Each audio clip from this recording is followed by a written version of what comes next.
Haikal Hasan, tergulingnya Soeharto karena fitnah dan kebanggaannya terhadap swasembada pangan era Orde Baru. Dulu ada namanya GNOTA, Gerakan Nasional Orang Tua Asuh, yang dicanangkan oleh Pak Harto. Pada waktu itu kita nggak ketemu orang miskin. Kenapa? Sampai swasembada beras. Kenapa? Karena ngurus negaranya tepat. Ada anggaran pendapatan belanja negara, ada garis-garis besar haluan negara, ada rencana pembangunan 5 tahun dan pelita pembangunan 5 tahun, ada kelompok pencapir untuk menumbuhkan masyarakat pendengar, pembaca dan pirsawan, ada ABRI masuk desa yang membantu pengairan. Akhirnya masyarakat adil makmur tercipta pada waktu itu, dan hampir saja kita menjadi bangsa yang besar ketika 80 negara mengusulkan negara kita menjadi anggota tetap Dewan Keamanan PBB di tangan Pak Harto pada waktu itu. Namun fitnah yang begitu merajalela yang membuat Pak Harto terguling. Fitnah korupsi, kolusi, dan nepotisme digaungkan oleh orang-orang yang busuk hati persis ketika Pak Harto mulai mendekati tokoh-tokoh muslim. Mulai mendekati para ulama. Di situ sebenarnya mulai kebangkitan Islam, tapi kemudian dipangkas. Dan siapa yang pertama kali demo turun Pak Harto? Anak muda, lu dengar. Siapa yang pertama kali turun untuk demo Pak Harto pada waktu itu? 4 kampus. Siapa itu? Pertama Trisakti, kedua Atmajaya, ketiga Satya Wacana, keempat belum Pak, belum.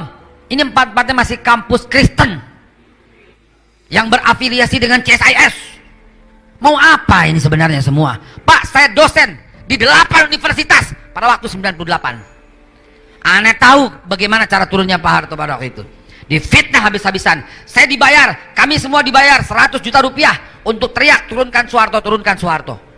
Demi Allah, saya tidak terima pada waktu itu. Biar setia dengan Honda Astrea Butut tahun 84. Sementara teman-teman langsung naik Kijang kapsul dengan uang sisanya yang banyak. Untuk apa? Mendirikan LSM, meneriakan Soeharto turun, Soeharto turun.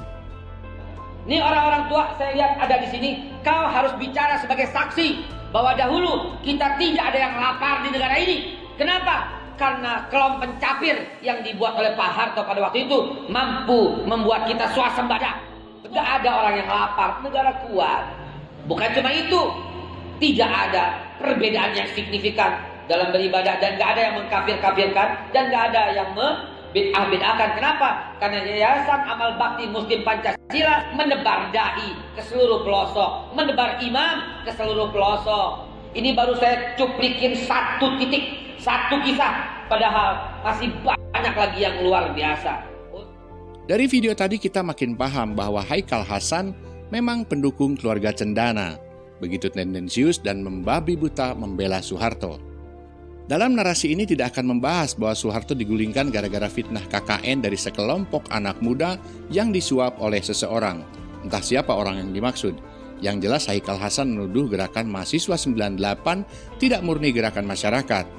Bahkan dia menyebutkan bahwa demo mahasiswa saat itu didominasi oleh Universitas Kristen.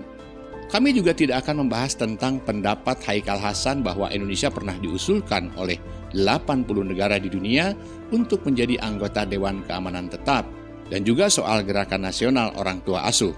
2 hal tersebut silahkan Anda cari sendiri di Google. Kemudian dikatakan juga bahwa di era Soeharto sedikit orang miskin. Padahal pada era tahun 1980-an, era swasembada pangan, tingkat kemiskinan mencapai 21 hingga 26%. Bagaimana mungkin bisa dikatakan rakyat Indonesia saat itu adil dan makmur? Mengenai hal ini pun silahkan Anda cari dan analisa sendiri. Yang akan kami bahas di sini adalah tentang swasembada pangan yang sering diagung-agungkan oleh para pengagum Orde Baru. Mari kita kupas yang kami lansir dari beberapa sumber terpercaya. Swasembada pangan di tahun 1984 ini diakui oleh Food and Agriculture Organization atau FAO.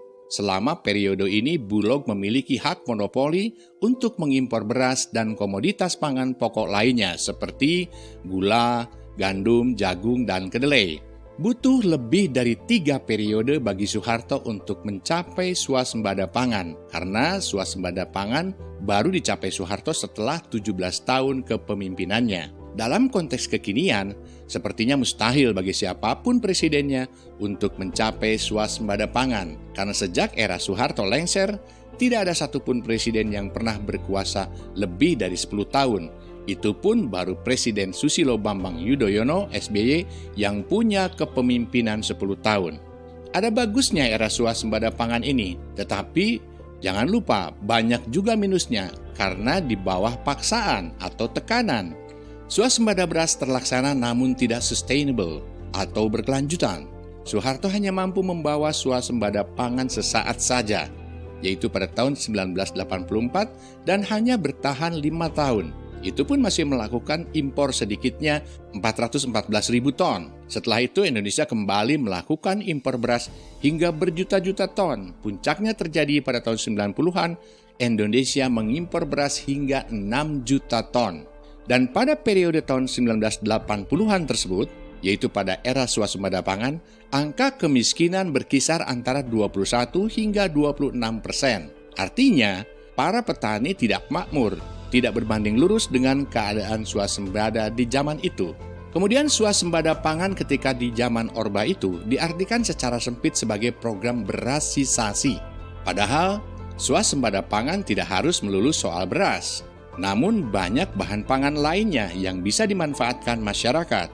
Program swasembada beras lantas berdampak pada ketahanan pangan non-beras di Indonesia yang semakin memburuk karena masyarakat dipaksa untuk menanam beras. Selain itu, kebijakan swasembada beras juga didanai oleh hutang luar negeri yang cukup besar, sehingga pemerintah Indonesia masih harus menanggung hutangnya hingga saat ini.